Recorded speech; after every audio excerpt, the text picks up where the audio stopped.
श्री सतगुरु महाराज की जय।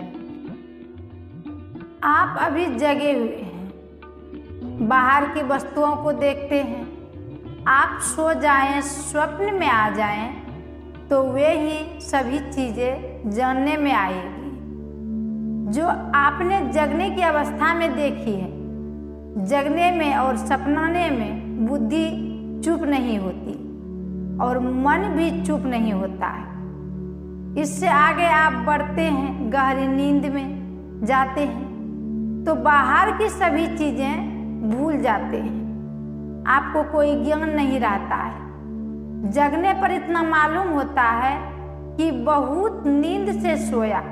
संत लोग कहते हैं कि यह तो स्वाभाविक है और भी आगे बढ़ो, जिसे तुरीय अवस्था यानी चौथी अवस्था कहते हैं। यह सहज ही में होने योग्य नहीं है। सत्संग के द्वारा गुरु से ज्ञान पाकर अध्यात्म ज्ञान को जानिए और गुरु का चुनाव कीजिए तो वे आपको बताएंगे कि 3 अवस्थाओं से आगे कैसे बढ़ा जाए, यह गुरु कैसा हो।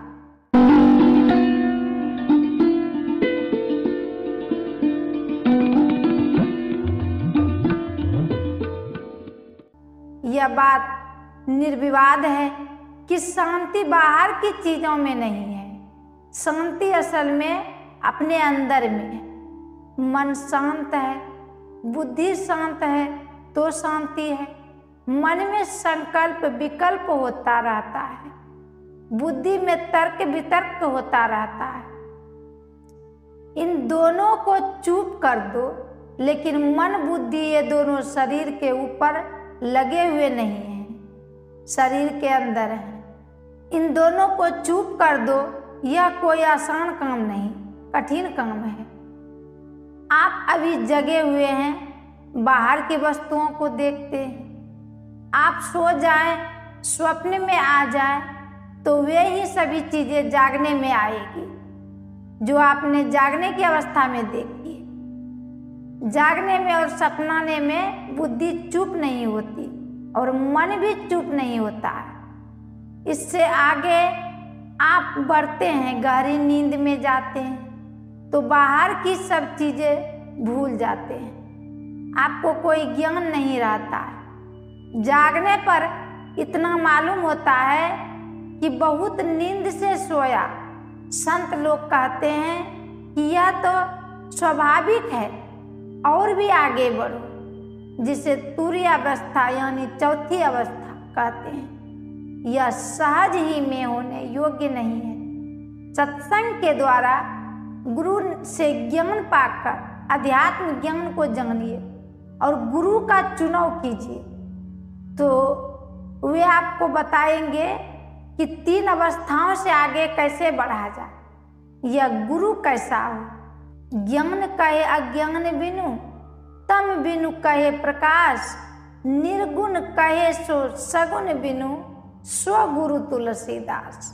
यह गोस्वामी तुलसीदास जी की दोहावली में है। जो अज्ञान पद में छोड़कर ज्ञान के पद आ गया हो, असल में वही गुरु कहलाने योग्य है। अंधकार में अज्ञानता रहती है, ज्ञान नहीं रहता है।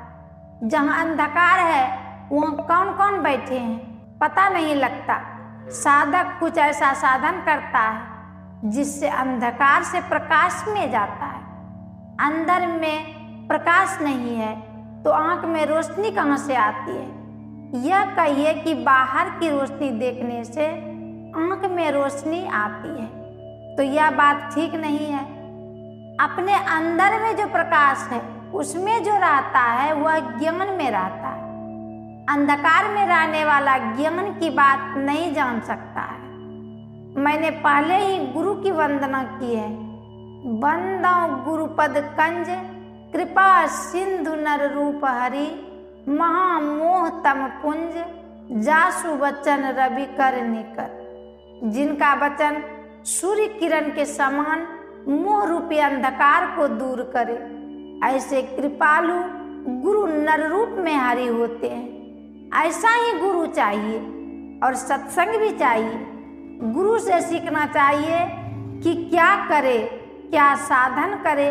परमात्मा ईश्वर सर्वसमर्थ हैं, वे कहाँ नहीं हैं, हमारे आपके सबके अंदर है, लेकिन वे ज्ञान नहीं देते कि आवागमन के चक्र से कैसे छूटोगे। जानकार गुरु के द्वारा वे सिखलाते हैं, उनका यही नियम है।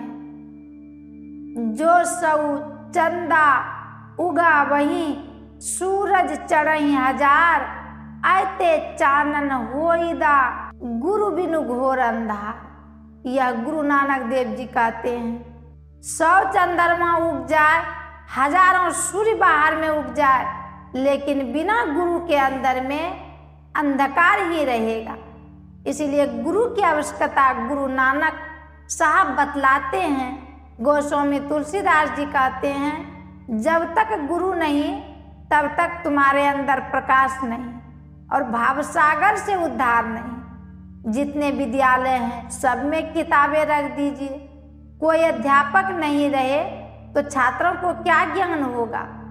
गुरु की महिमा बहुत है, बाहर में शरीरधारी गुरु की महिमा है, लेकिन गुरु गुरु हो, गौरु नहीं। जिस विद्या को जो सिखलावे उसमें भी वे विशेष ज्ञानवान हो। यह संतों की विद्या ईश्वर की प्राप्ति साक्षात्कार कराने वाली है। ईश्वर की प्राप्ति कैसे होगी, इसके लिए गुरु ज्ञान की जरूरत है।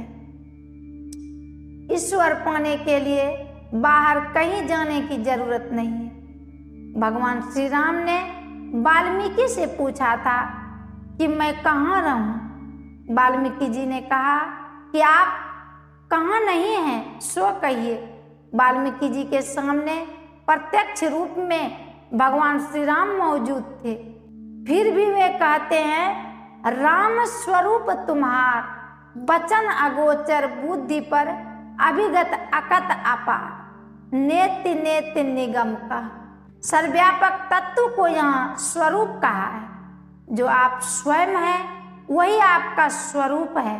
आप शरीर नहीं है, शरीर में आप रहते हैं, उसी को आत्मा कहते हैं। उसे आत्मा दृष्टि से देखना होता है।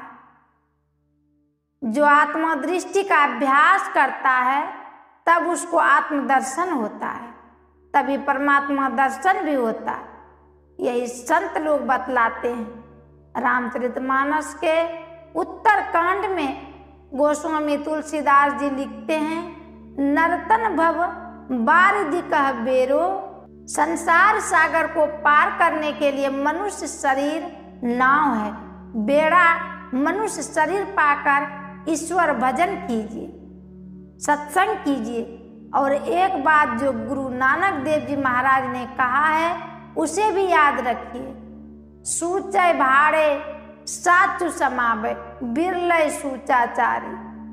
मन की पवित्रता शरीर के स्नान से नहीं होती है, सत्संग और साधना से होती है। इसीलिए सबको चाहिए कि सत्संग करना, गुरु से यत्न जानना और नित्य प्रति समय बांट बांट कर भजन करना। भोजन का समय, आराम का समय, रोजगार का समय, साधना का समय, इस प्रकार बांट बांट कर भजन करते रहेंगे तो कभी न कभी कई जन्मों में ईश्वर को पालेंगे। भक्ति का संस्कार आपके साथ जन्म जन्मांतर तक रहेगा। संत कबीर साहब ने कहा है, भक्ति बीज बिन सै नहीं, जो जुग जाए अनंत, ऊंच नीच घर जन्म ले, तऊ संत को संत। भक्ति बीज पलटे नहीं, आए पड़े जो चोल, कंचन सो बिस्टा पड़े, घटे न ताको मोल। यह साधन करते करते होगा। शांत भाव से नित्य प्रति कुछ न कुछ सत्संग अवश्य करते रहें। कोई वक्ता न हो तो संतवाणी पढ़ें, उसी का सत्संग में पाठ करें। श्री सद्गुरु महाराज की जय।